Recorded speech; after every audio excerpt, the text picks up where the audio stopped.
New Japan Pro Wrestling's Best of the Super Junior 29, Day 11. This took place this morning. Both Block A and Block B action on the card. We have about one more day of round robin action left until we got the final, I believe, on June 3rd. So we might as well get into all this stuff, man. If this is your first time checking this out, we're the almighty SOS Wrestling Network. Be sure you like, share, subscribe, all that good stuff. Please tell a friend to tell a friend. Price of subscription, as you all know, well, if you're just first checking this out, you don't know, I'm about to tell you, it's free 99. So I am the Pro Wrestling Fly Guide. I am Stardust Shiyaku. I am Blunt Cianito here. And let's go ahead and get into this New Japan Pro Wrestling BSOJ 29 show, day 11. So the first match we had on the show, we had Master Wato sitting on 4 points, I believe, taking on and defeating El Lindemann, who was sitting on 8 points. He got the victory with the RPP around 7 minutes and 5 seconds. I just don't think El Lindemann can have a bad match in this BSOJ, and he continues to prove me right. He takes the L right here. We got Master Wato getting too much well-needed points right here to, make his tournament ending a little bit better than what it started. So, got the victory. Moving on down the card, the second match of the show, we got Teton taking on defeating Doki. Got the victory with the swan dive foot stop about 9 minutes and 31 seconds. We had Doki shitting on CMLL from the commentary team early in this match right here, so I thought that was pretty funny. These guys meshed really well. I think it's because of Doki's world travels, him, adapting all styles of pro wrestling helped this match flow together very, very smoothly.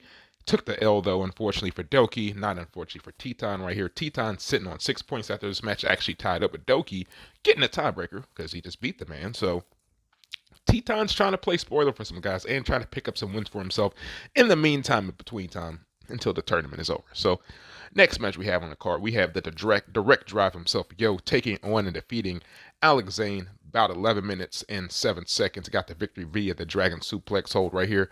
Alex Zane's been really good here in the Best of the Super Junior.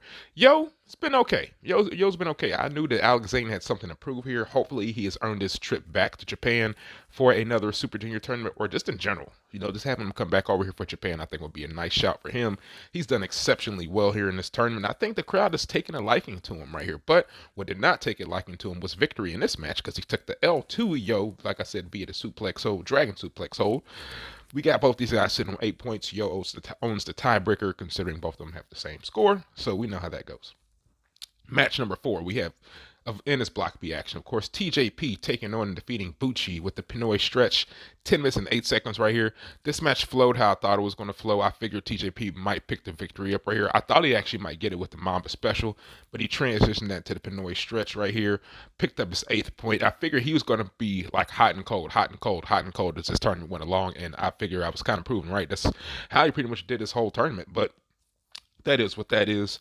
Moving on down the card, match number 5 on the show, we got Hiromu Takahashi taking on and defeating Clark Connors. He hit him with the D in about 11 minutes 43 seconds right here, tapped him out, and Hiromu's tapping people out now with the submission. So it keeps something in the back of the mind for the competitors that they're just not looking for the time bomb. They're just not looking for the time bomb too. They have to look for the D now.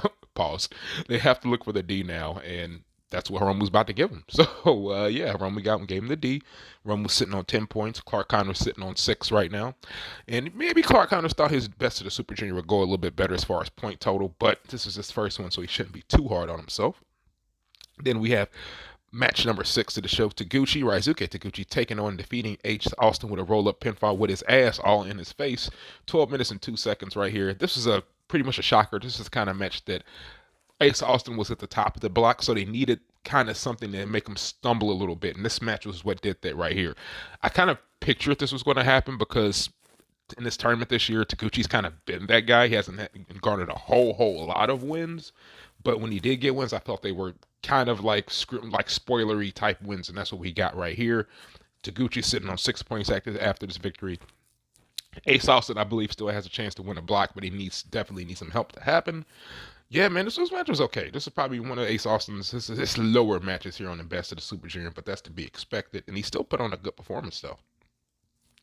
Match number 7, BSOJ Action, Block B, El Phantasmo taking on and defeating Wheeler Yuta with the CR2, aka See Ya Later. 9 minutes and 34 seconds right here. Wheeler Yuta's had an amazing performance in this BSOJ. El Phantasmo's looks slightly dominant here, so that's really weird. He's been very dominant here in Block B action, man, and like I said, just picked up his 12 point right here. Willie Yuta, I didn't know what his point total will finish. It looks like he might finish with 10 when it's all said and done.